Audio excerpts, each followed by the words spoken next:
Hey everybody in the interwebs, it's Jessie, and welcome to another video. So we're just starting out with cassettes today, and I kind of wanted a spring vibe, and I wanted to continue practicing plants. So I thought about looking at eucalyptus branches. So here's when I look at reference from Pinterest and try to draw it out, at least in a very sketchy, rough way. Then I think about how the composition is going to look.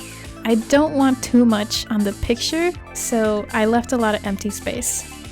Then after that, I test out colors. I really wanted to do something that felt like spring, and especially since in Japan now all the cherry blossoms have bloomed, I thought about instead of doing green plants or green leaves, the usual stuff, I wanted to do something purple or pink. This is a totally original idea. In the end, it looked better with the pink because I'm using yellows and blues, and I didn't want it to be purple and blue, kind of like Sailor Moon. I wanted a little bit of variety, if that's the correct word. Then I start refining the lines. This is still not the final line art. This is just to add details and to understand what it's going to look like. Also on Procreate, when you move the lines around, like if you rotate it, then it becomes blurry. I think I've said that in my previous video, but yeah, if you do that, it's gonna get a little more blurry, so you have to draw it all over again. Unless, you know, you go into Photoshop and move it that way, but I'm too lazy. Side note, I always write on the corner of my canvas what brushes I'm using, what size I'm using, and what color I'm using, just so I don't forget.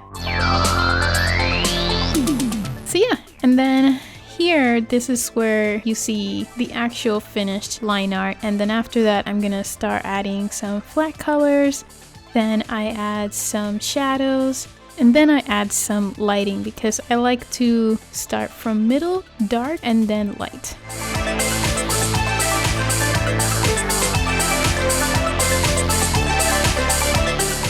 Then you're seeing me adding the white solid background that's behind all of the objects. That way, when you upload your image or your file and you want to make stickers out of it, you do need a transparent background. And when you delete that white background that automatically comes when you're using Procreate or Photoshop, you might find that you didn't color some parts completely. So having that layer that has white behind all your stuff really helps, I think.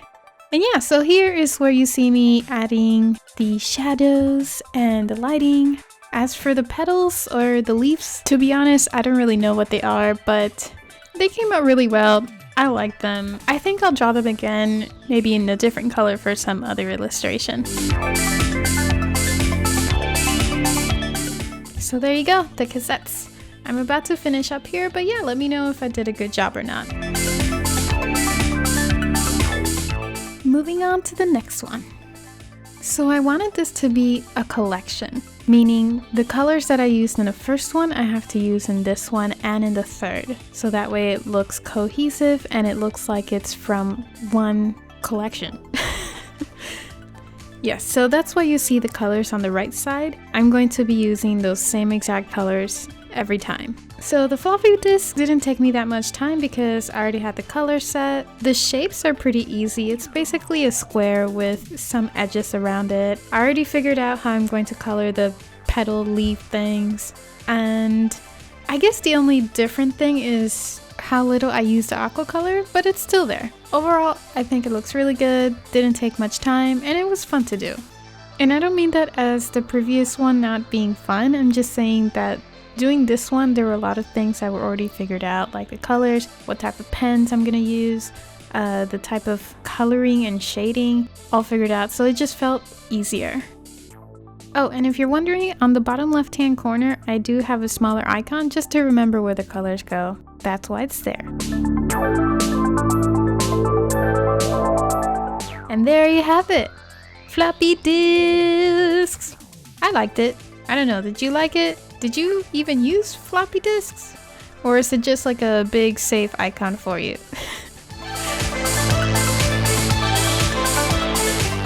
next? Actually, my grandmother just recently passed away, and my brother found some VCR tapes. I'm guessing it's probably when I was younger, because my father was really into taping videos of just, everyday life stuff that nobody really bothers to look at unless it's family members that are interested. But anyways, I didn't really have the greatest resource picture for this, so for some of the edges, I feel like they're not as realistic. I can't remember how they look like because the last time I saw VCR tapes was when we were cleaning out our garage, so I did the best I could.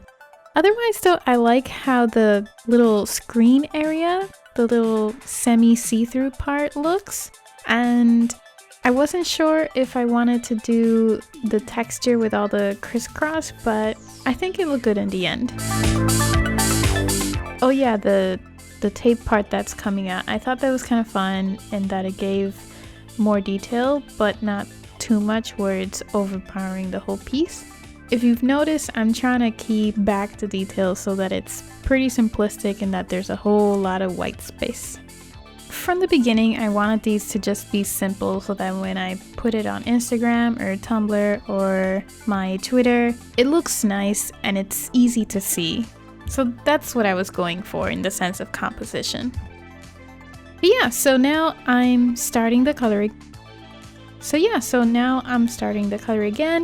Again, doing the white back, adding the solid colors, and then I add shadows using flat colors and also a different brush. It's a testing brush at the moment. That's literally what I called it, the test brush. To give it a little bit of texture. And later on, I do the lighting again, as usual. I add my name on it, and that's about it.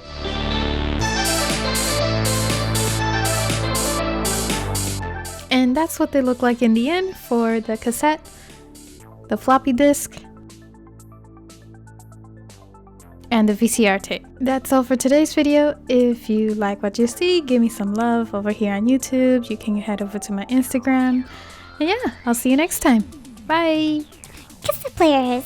First mass produced for easy consumer usage in 1962, the cassette is a double-sided polyester type plastic film with a magnetic coating that came in a variety of 2 23-minute data, 2 30-minute data, 2 60-minute data, 2 90-minute data, or the 2 120-minute data cassettes. The amount of time was sometimes marked with the letter C and then its corresponding number. For example, C30, C60, C90, etc. What is a double tape, you ask? Well, this means you literally have to flip the disc after it's finished on one side A to the other side B in order to listen to the next part. They can see through the plastic cases with some very nice cover art done too.